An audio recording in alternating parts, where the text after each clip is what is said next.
Les révolutions arabes de 2011-2012 sont la conséquence directe, le dernier chapitre en réalité de l'histoire de la décolonisation. C'est la conviction de l'invité du Grand Angle du 64 minutes.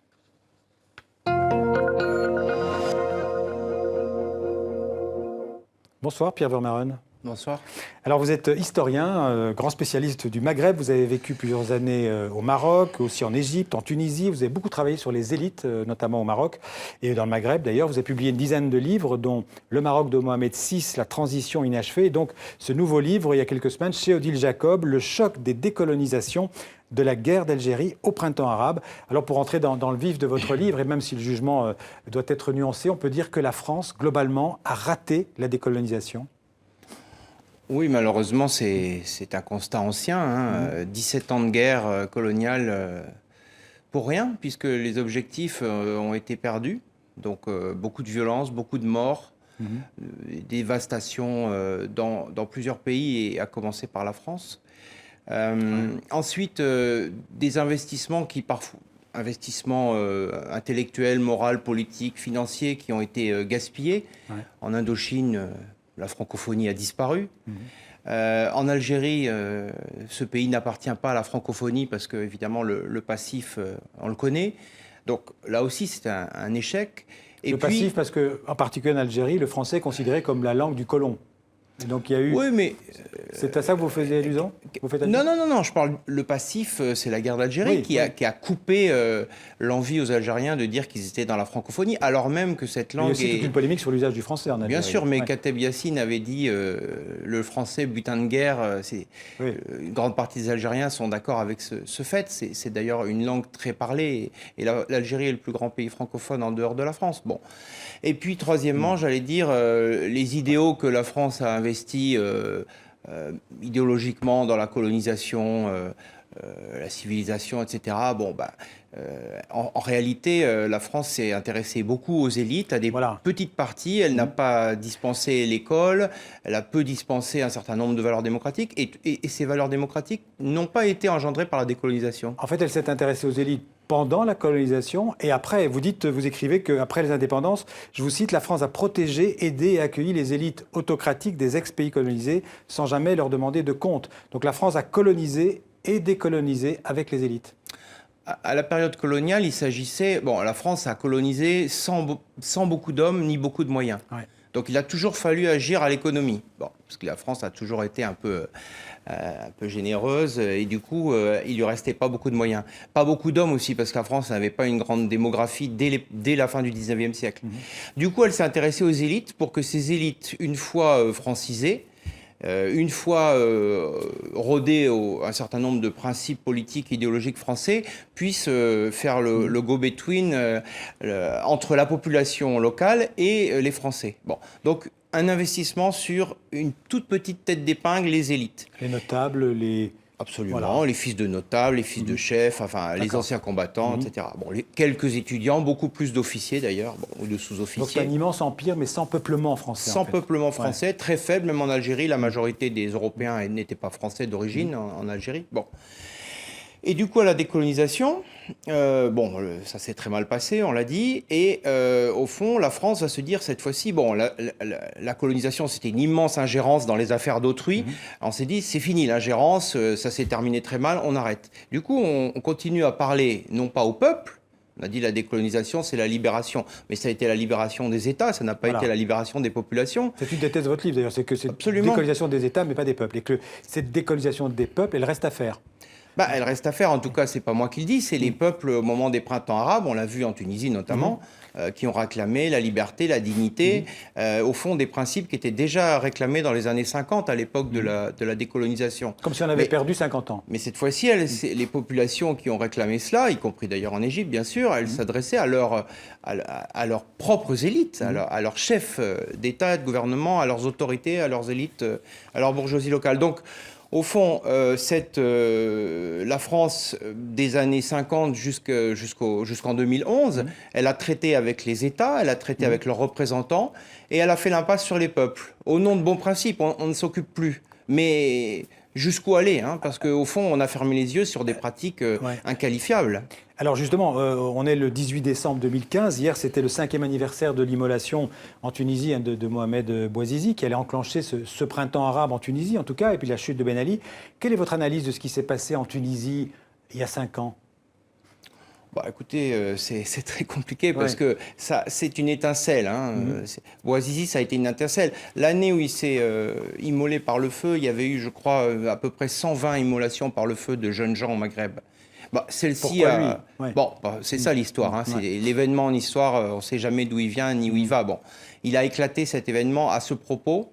C'est devenu une étincelle qui a mis le feu à une grande partie du monde arabe et qui a déclenché cette ruée des populations dans les rues en demandant des droits et la liberté, la dignité, bien sûr du travail aussi, la fin de la corruption. En fait, ils s'en sont pris à leur chef d'État. Oui, vous parlez d'une révélation de 2011, les peuples arabes deviennent acteurs de leur histoire. Oui, c'est une révélation pour nous, parce qu'on se disait, bon, on peut parler de la Tunisie très concrètement, puisque Ben Ali avait une très bonne presse en France, on se disait au fond, c'est le gardien de l'héritage de Bourguiba, c'est le protecteur des femmes, c'est le protecteur de l'école. Il y avait la lutte contre l'islamisme aussi. Voilà, il lutte contre l'islamisme, il l'a réduit à rien, il développe l'économie, les Tunisiens sont une société prospère. Puis tout d'un coup, la révélation, parce que les Tunisiens, ils débarquent dans la rue et ils disent c'est le cauchemar, on n'en veut plus, qu'ils partent, etc. Bon.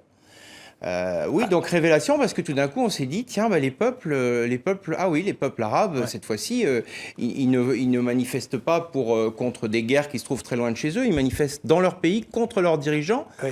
Et à partir de là... Une envie de liberté qui n'avait pas été anticipée, c'est le moins qu'on puisse dire, ni accompagnée par la France. On se souvient de Michel Alliot-Marie, qui était ministre de la Défense à l'époque, le 12 janvier, donc 2 jours avant le départ de Ben Ali, qui avait dit, qui proposait à Ben Ali le savoir-faire français pour régler les questions sécuritaires. C'est énorme. Oui.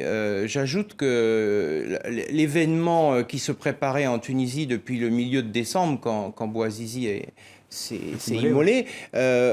Ça a émergé à la télévision française à 2 jours du départ de Ben Ali dans les médias français parce que, oui, on ne s'intéressait pas au fond à cette actualité maghrébine. Alors tout d'un coup, elle a surgi, d'où cette révélation. Ça dépasse largement le gouvernement parce que ça concerne vraiment l'appareil d'État et une grande partie des élites françaises, de la presse. 5 ans plus tard, qu'est-ce qui reste en fait de ces printemps arabes ? Et en particulier en Tunisie, c'est peut-être le seul pays qui a plus ou moins réussi cette transition, qui est toujours en cours avec des heurts, mais qui va progressivement vers une démocratie. Alors ça, c'est bien sûr le fondamental, parce qu'il faut bien qu'un processus politique commence quelque part. Bon, c'est une alchimie très compliquée. Hein. Le printemps des peuples, en Europe, en 1848, il a fallu attendre parfois 3/4 de siècle pour que les choses se changent en Allemagne, par exemple. Mais donc ça, c'est déjà un héritage très important. Ensuite, il reste l'idée que ces peuples qui n'ont rien dit pendant très longtemps, à qui on a fait dire tout un tas de choses, tout un tas de messages idéologiques, eh bien, non seulement ils pensent, mais ils ont des revendications. Et cette jeunesse arabe dans la rue qu'on a vue il y a 5 ans, elle a émergé sur la scène publique mondiale en réclamant, au fond, des choses très simples. La liberté de voyager, de s'exprimer, de parler, de penser, de voter, et tout un tas de droits fondamentaux. Voilà, et cette fois-ci, il n'y avait plus de médiateur entre... Alors, c'est peut-être que les nouvelles technologies ont permis... elles n'ont pas créé l'événement, lui ont permis de se diffuser mondialement et lui ont donné une ampleur incroyable, sans précédent. Ceci dit, vous n'avez pas tout à fait répondu à la question, parce que 5 ans plus tard, il n'y a qu'en Tunisie... Parce que le bilan à côté de ça, que ce soit évidemment en Syrie, que ce soit en Égypte... c'est assez catastrophique. Alors, c'est catastrophique, c'est pire que ça, c'est une tragédie. Ce qui se passe en Syrie, au Moyen-Orient. Bon, mais la Syrie, là aussi, c'est une ancienne colonie française qu'on a complètement oubliée. On appelait ça un mandat. La France y a mené une politique de centralisation jacobine. On a voulu construire un État-nation centralisé dans un État multicommunautaire, on le voit. Et le résultat a fini par imploser. Ça a pris très longtemps. Bon, mais il reste, comme je vous dis, et puis l'islamisme s'est emparé de la chose, a surgi, est devenu une menace. ça a entraîné des tensions extrêmes. Et il n'y a qu'en Tunisie, finalement, qu'un accord a été possible. Il n'est pas exclu qu'en Libye, cet accord se fasse dans les jours qui viennent ou dans les mois. Alors, une question difficile, vous avez prononcé le mot d'islamisme en France, cette fois-ci. Est-ce que le passé colonial de la France, selon vous, tel que vous le décrivez dans votre livre, peut en partie au moins expliquer la radicalisation de certains enfants de la deuxième ou troisième génération issus de l'immigration en France? De manière fantasmatique, oui. Parce que souvent, ces enfants, ces jeunes, leurs parents eux-mêmes n'ont pas connu la guerre d'Algérie. Donc, on est à la troisième génération. Cette histoire, ils l'ont rarement apprise à l'école. En revanche, dans les familles, elle a été transmise, alors avec des discours très différents selon le bord dont on provient. Mais effectivement, cette idée qu'il y a eu une bataille fondatrice entre l'Algérie et la France, au moins, encore une fois, de manière fantasmatique, mais parfois de manière plus documentée, c'est quelque chose qu'on a retrouvé à chaque génération. Ce mouvement contre la France et cette revendication de droits, notamment de droits politiques, quand ces droits politiques ou économiques ou sociaux ne sont pas aboutis ou restent finalement des demandes, eh bien, on renvoie à une période fondatrice et dans ce cas-là, oui, effectivement, l'Algérie coloniale ou la guerre d'Algérie sont une référence pas systématique, mais très importante. D'où, évidemment, la question de l'intégration et du malaise qui remonte aux années 80 d'une grande partie de la jeunesse maghrébine en France, d'origine maghrébine, française.